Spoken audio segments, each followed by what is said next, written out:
In this video, I'm going to talk about 3 ways to get more from your kettlebell practice without more reps and sets. What's up, Hardstylers? It's Hector, the Kettlebell Coach. If you are new to the channel, for over 12 and a half years, I ran one of 2 kettlebell-only training facilities here in Texas, particularly Corpus Christi, where my gym was located, where we help men and women over 40 build stronger, leaner, and more capable bodies, and how to do it in about 90 minutes per week so they could have more time to do what they enjoy and less time trying to be the best at exercise. So if that sounds like you, welcome to the channel, and be sure to click the link in the description section to download your free 4-week kettlebell strength program. All right, so before I dive into the 3 ways to get more from your kettlebell practice without more reps and sets, I want to ask you a quick question. What is your dominating thought? Or rather, what dominates your thoughts? This is essential to know because your dominating thought is what leads to your current results, either in your kettlebell workouts or in your life. So in John's Gospel, Jesus of Nazareth says, "It's from a man's heart that his mouth speaks." You know, you can learn a lot about a man's heart. And when you hear that word heart, like from the depths of someone's heart, you can also, that can also be understood as from your mind, like from the depths of your mind. You'll hear people say things like, "Man, I felt that in my soul," you know, "I felt that in my mind, I felt that in my heart, I felt that in my very being." You know, so when you hear that word from a man's heart, you can also understand that as from a man's mind.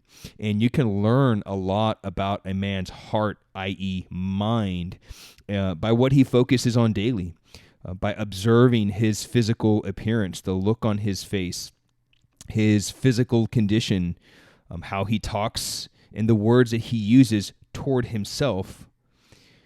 So remember, your physical appearance is a direct printout of your thoughts in your emotions. And it can take form in bad posture, looking at the ground when you engage with others and you have conversations with people. You don't look people in the eyes. You don't look people in their face. You're always looking off, kind of like looking over their shoulder. You don't look eye to eye. You slouch your shoulders, right? So, and I'm telling you these because this was me for many years, you know, as a kid growing up, teenage years, even, you know, into my in my teenage years, it kind of ended in my early 20s. And what really helped me with that was getting stronger. Eventually I learned kettlebells, got into kettlebell training. And the thing that kicked it all off was jiu-jitsu. Okay, jiu-jitsu was my gateway to becoming the best, the strongest, the most elite version of myself. So, you know, slouching of the shoulders, not looking at people, you know, looking at the ground when you engage with others, bad posture. That's what it looks like when we hide from the world. And we hide because, you know, we're broken in some way, some shape or form. All of us have our own, you know, demons, our own things that we're working through. And for many years, I had to work on that. I had to work on intentionally, like, looking a man in his eyes when I shook his hand. It did not come natural to me. I had to work on standing tall with my shoulders back. And the reason I share this with you is because what you focus on in life, what you focus on in your workouts, what you focus on grows. St. John Paul II said, "The object of your knowledge / desire," actually I added the / desire. He said, "The object of your knowledge must be the truth." So what is the object of your knowledge? What's the object of your focus and your dominating thoughts? What's at the center of your wheel? We talk about this concept called the center of the wheel in our coaching. And it's essentially, you know, that thing that we put at the center of our wheel is the object of our knowledge. It's the object of our desire. It's the thing that we focus on the most. And, you know, little pro tip, we, for the most part, in the beginning, as we're learning, as we're growing, we put what is finite at the center. Work, working out, making money, you know, love, things like that. Relationships, when those are temporary, okay? And so pro tip is we want to find something eternal. We want to find the eternal and put the eternal one at the center. And again, it's this essential to know because what you place at the center not only becomes the object of your focus, but the other elements of your life will order themselves to what's at that center as well. So within our coaching program, we talk about this concept called the 5 elements of a strongman. So how to be strong mentally, how to be strong, obviously, physically, how to be strong emotionally, spiritually, how to be strong communally, like how to give back to your community. So think of those 5 elements as like the 5 spokes of your life. And if one of those spokes are broken, well, your life's not going to roll very well. And, for years I had this whole 5 elements, 5 elements wrong the way I would talk about it. And I would talk about balancing the 5 elements of a strong man, balancing these 5 spokes, if you will, when there's no such thing as balance. There's not. There's no such thing as balance. You're not going to have an even number of, time working out, time, self-development, reading, time spiritually. You're not going to have an equal number of that. The goal is integration. The goal is to integrate those things into your life, okay? But at the end of the day, what you place at the center, all the other elements of your life will be ordered to what's at that center. What is your focus, okay? And you're probably wondering what in the heck this has to do with you, with your kettlebells, like your practice, and how to get more from it without more reps and sets. Well, your ability to focus has a profound downstream effect on your results with your kettlebell workouts or lack thereof, okay? So today, in today's time, with the advancement of technology, we lack the ability to focus. In fact, the average attention span of a human is 7 seconds, which is 1 second less than a goldfish. So I'm going to break down focus from three perspectives, which are the 3 ways to get more from your kettlebell practice without more reps and sets. And these 3 things are Hebb's Law, H-E-B-B'(S), law, Hebb's Law. Something Jeffrey Schwartz in his book, You Are Not Your Brain, something he calls the quantum Zeno effect. And then attention density. Okay, so Hebb's Law, and I'm going to show you how all this ties into your strength training, all right? So Hebb's Law, so we can get a little nerdy here for 60 seconds, 120 seconds. So Hebb's Law states that neurons that fire together wire together. Okay, that's Hebb's Law. Neurons that fire together wire together. So essentially, when groups of nerve cells are repeatedly activated at the same time, they form a circuit and are essentially, like, I'm doing air quotes here, they're locked in together. Okay, so think about it like this: a hiking trail, right? So I do a ruck march at least twice a week. Sometimes it's once a week, but at least twice a week. And I typically take the same route every single time. So imagine going to a park and then you just walk in a park and you take a route and you just walk it over and over. Eventually, you start to develop a trail. So the more you stay on that trail, you are repeatedly activating a path, and that creates a circuit. Okay, so that's kind of what happens in your brain as you begin to fire particular nerve cells together. Okay, so Jeffrey Schwartz in his book, he says, this is the essence of Hebb's Law. It's joining brain areas together so they work as one unit or a circuit. The second way to improve your kettlebell practice is through what Jeffrey Schwartz calls the quantum Zeno effect. And what this is focus. In the Strong First system, we call this dominanta, okay? Dominata, dominanta, which is Latin for the dominant thought.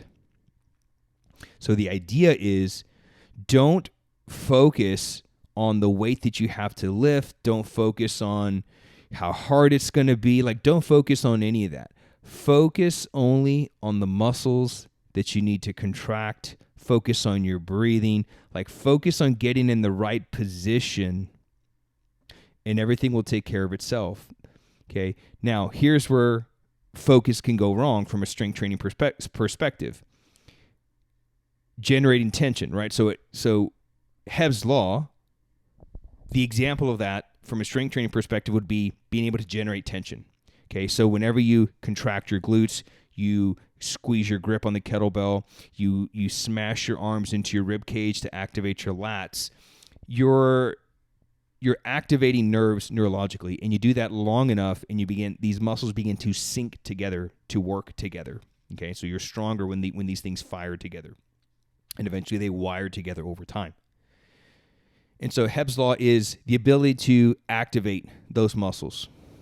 Now, where this can go wrong is you make tension your primary focus. And what can happen is if you make tension your primary focus, you can actually miss the lift. Example, let's say you take like a gripper, like those grippers you can buy at the gym, like a Captains of Crush type gripper that you squeeze and try to close and hold. Okay, so imagine you're going to take that gripper, and science shows that when you pre-tense a muscle, let's say if I'm going to press a kettlebell, science shows that if I pre-tense my fist, my non-working hand, if I squeeze my fist, Hebb's law, neurons that fire together, wire together. So whenever I squeeze that grip, it's going to that juice, if you will, that nerve flow is going to move to the working arm, and it's going to boost my kettlebell press. Okay. Now, so let's say I have the gripper in that hand, and I crush that gripper so tight, and then I'm going to press something that's like half my body weight, right? But if I'm only concerned with crushing the grip of the gripper, there's a very good chance that I'll miss the lift because tension became my dominant thought. Well, we don't want to make tension the main focus. We want it to support what we're trying to do. So that would be an example there of focusing too much on the wrong thing. Jeffrey Schwartz says in his book, he says, the essence of the quantum Zeno effect is that it stabilizes activated brain areas and holds them in place long enough so that Hebb's law can take effect. So when you activate these muscles, right? So think about it, you're tensing your glutes, or you're driving your elbows into your ribs so you can get your lats activated. And then you're focusing on that area. When you focus on, okay, this is what I'm going to focus on during this entire set, you keep those pathways activated so that way Hebb's law can wire that into a new circuit. In Napoleon Hill's book, Think and Grow Rich, he talks about the 3 Ps. I call them the 3 Ps for progress, but they are 3 Ps. He talks about them, and I just call them the 3 Ps of progress. Definiteness of purpose, definiteness of plans, and then the third one is persistence. And persistence is basically focused attention. Right? You become persistent through focused attention. So essentially, quantum Zeno effect, it holds the brain areas in place long enough so Hebb's law can form new connections needed, new brain circuits. And the more you can do this over and over and over in your strength training, you're going to improve your kettlebell practice. You're going to have better results without having to do more reps and sets. Okay, this is what makes strength automatic. If you haven't heard me, you will hear me say things like how to make strength automatic. It's a skill set. Strength is a skill because if you repeat these things over and over and over and over, when it's time to clean a kettlebell, when it's time to do double snatches, you've done the setup so many times. You've gripped the bells tight so many times. You've focused on your breathing so many times that the movement patterns become automatic. They become second nature. Okay. From a personal development perspective, when we focus on the negative aspects of life, this keeps us trapped in our toxic cycle of thinking, right? Which is the automatic and reactive responses that we have, right? And ultimately the negative impacts they have on us. So this works both in a like physical fitness, arena perspective, and also in a personal perspective. The third way is attention density.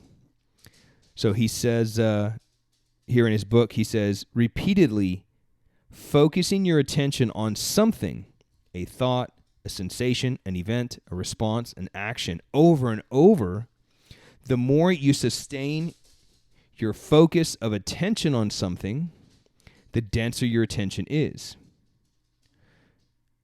the more likely a specific habit will be wired into your brain, right? So this whole book, it's about neurology, or neuroscience, and how it's about how we hardwire habits, into our life. And ultimately it's, we begin to have these, he talks about emotional sensations. Then he talks about the way, particular responses, which are usually unhealthy responses. And we do this over and over and over, and habits form. When people start a fitness program, when all you can think of is the things you have to give up, you're going to have a hard time sticking to the workout routine, the diet plan, whatever, right? Because all you can think about, right, your attention density is, oh man, I can't wait till this is over so I can have this thing, or I got to give this up so I can do this plan.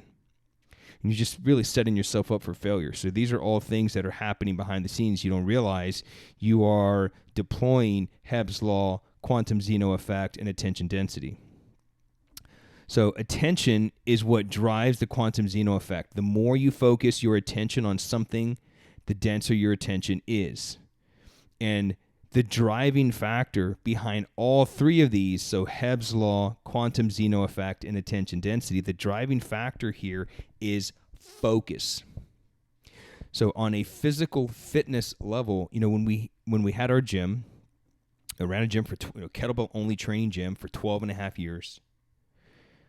In our sessions with our students, we would open all of our sessions essentially with all three of these. Our students didn't know that this was happening, most of the time, but we opened with all three of these. So we didn't spend a whole lot of time warming up. We would do specific warm-ups. And those specific warm-ups would be us practicing whatever skill we're training. So if we're in the middle of a training program, let's say we're working on like press and squat. If we're working on a particular skill set, press and squat, we would warm up with Hebb's law. We would focus on what we call in the Strong First system, the professional applications of tension. So remember I mentioned earlier, quantum Zeno effect. We don't want to make tension the primary focus of the lift. We want to be able to apply the appropriate amount of tension to execute the lift. So what we do is we would work on, let's say you double clean the bells up, or single clean, double clean, whatever we were doing at the time, and you would hold them in the rack position. And we would work on Hebb's law. We'd work on connection. Can you feel your lats? Grip the bell, snug. Can you brace your abs? Pull your kneecaps up, squeeze your quads, right? Squeeze your glutes like you're holding a quarter. And we would give them a range, like 10 is 100% maximum tension, which we don't want. And then we would say, kind of like loosey-goosey a little bit, 3, 4. And we would try to get them to whatever that dial number was for them. Try to stay somewhere around like 6 and 7 with your tension. And then we would do a few reps, and we would only have them increase from 6 to 7 levels of tension to like 8, 9, maybe even 10, only during the actual execution of the lift. The rest of the time, they were connected, but not fully tense, right? So we would do this for 1 or 2, light warm-up sets specific to the exercises that we were training. So they don't know, but we were teaching them Hebb's law. What fires together, wires together. Then from there, we'd work on the quantum Zeno effect. And what we would have them do, this would be actually in the training now, and even during the warm-up, having an intentional focus of improvement each and every set. So, we would have them ask themselves, what do I want to focus on in this next set? So let's say I want to focus on my setup, or I want to focus on parking the bells right, or I want to focus on breathing, using my breath to activate each and every repetition. Maybe keeping my glutes and abs connected and braced as I'm pressing, receiving the bells in the rack. Like focusing on skill stacking is what we call this. Stacking one skill at a time. And then as we do that over time, over sessions, over weeks and years, many of our students have been with us from the day we open the door to the day we close the doors, it becomes automatic. And then attention density, sustaining that focus for the duration of the set, maintaining your breathing patterns the whole set. Next set, focus on maintaining, so we're stacking these, so we don't, like I did the breathing, next set I'm not going to do the breathing, right? So we begin to stack these skills. So I'm breathing, going to hold it, focus on that for the duration of the set. Next set, I'm going to focus on breathing and keeping my head neutral. Third set, I'm going to focus on head, breathing, head position, and bracing of my abs. And so it sounds like you're doing a whole lot of things, but what happens is after multiple successive sets, the breathing, the head position, it all becomes automatic, because what's happening is, because of quantum Zeno effect, because you're holding that tension, Hebb's law, and because you're focusing on it long enough for the duration of the set, it begins to create a whole entirely new brain circuit. And this is a skill set, my friend, but it's a skill that can be developed, but it just takes time, it takes patience, and it takes persistence and a focus of developing a kettlebell training practice centered on building skills. And over time, this becomes automatic. It becomes second nature. So what I want to do now is I want to close on a personal level here. Because lifting of the weights can teach us many lessons in life. Right? We're not just physical bodies, right? We're not just material. We are a soul-body composite. Okay? Mind, body, spirit. So strength training, lifting of the weights teaches us many things in life. This is why I love strength training with kettlebells. This is why I love jiu-jitsu. They require 100% focus, attention, and the development of discipline and skill. The more you focus your attention on the negative things in your life, the more you're going to experience those circumstances. And I'm telling you this from experience. I can't even think of all the mistakes I made running a gym for 12 and a half years, all the mistakes I made in jiu-jitsu, all the mistakes I've made in past relationships. And if you continue to stew on those, you're going to only invite more of that into your life. So the more you focus your attention on how I can't lose weight, or the more you focus your attention on, man, I can't get to the next level with my kettlebell strength training. I don't know if I'm able to pass my snatch test, or I don't know if I'm going to be able to get this job, this job advancement. I don't know if I can be, the man I need to be, to lead my family. The more you focus on how you can't, the more you're going to experience that. This is what I call the path of passivity. Passively allowing your thoughts to control your attention. Passivity strengthens your deceptive thoughts. This is something Jeffrey Schwartz talks in his book. He calls them deceptive thought patterns. They're basically lies. We have a thought, and then we begin to tell ourselves a story around that thought, and oftentimes that story is not based on truth, not based on reality. Okay, so when we allow our thoughts to control our attention, we are being passive. Allowing our attention to be focused on them in a passive way. Basically, passively is what I'm trying to say here. Passively allowing your thoughts to happen to you, instead of actively and intentionally choosing your thoughts, because it is possible to choose your thoughts and to choose the meaning that you're going to give those thoughts. And remember, friend, the life of passivity leads to victimhood, right? Because it's beyond your control. The life of intentionality leads to virtue and becoming the strongest, most elite version of yourself. When you let your thoughts happen to you, you'll continue to repeat the same unhealthy patterns and actions. And by consequence, you'll continue to remain trapped in your toxic cycle. We talk a lot about the toxic cycle here on the channel in our coaching program. So I challenge you today to actively choose where you focus your attention. Don't talk about things that you don't want to welcome into your life. Things like, I can't. Like, those are two words that I can't stand to hear people say that I can't. I don't have time. I'm not going to be able to do blank. You name it. The list is long. Focus your attention on what you want to experience more of. Focus your attention on the things you're 100% committed to, regardless of the outcome. Detach from the outcome. I'll go into that in another video. But detach from the outcome, and just state, here's what I'm 100% committed to. Again, this is something that we teach our students. It's an exercise that we call the response proclamation. And what it does is it shifts your focus away from your deceptive thoughts, and it strengthens your dominanta. Right? And dominanta is your dominant thought.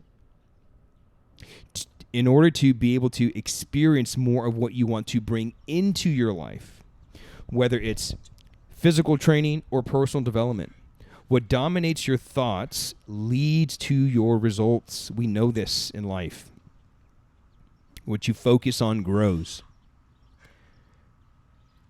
Men and women go through life in mental, physical, emotional, and spiritual poverty because we don't exercise our ability to control our thoughts. Because our conscious thinking mind is the outer guard to the subconscious mind. And ultimately, it's about becoming someone who focuses.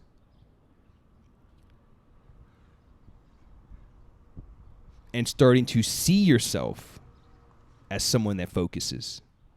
Or what did Mike Tyson say? You must be him before you can become him.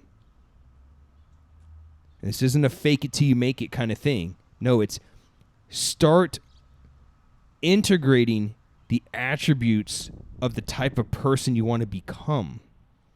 And in this context, becoming someone that has the ability to laser focus on something to attain the result that you're chasing.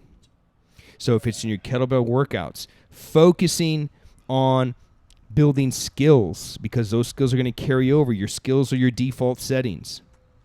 The way that you train is the way that you'll compete. Focus on what you're going to get by following the nutrition plan. Sticking to your training 3 days per week as scheduled. Integrate those thoughts into your life. Become a person who focuses. To become a person who focuses requires a transformation of the heart, a transformation of the mind, by practicing and cultivating your interior life. So now what? What do you do with all of this? Well, number one, a man has control of only two things. Number one, his effort. Number two, his attitude. But today I'm going to add a third one. He also has control over what he focuses on. What a man allows to dominate his thoughts grows. The power is always in the focus, because a man's ability to focus determines the results he gets with his kettlebell workouts, and especially in the outcomes of his life.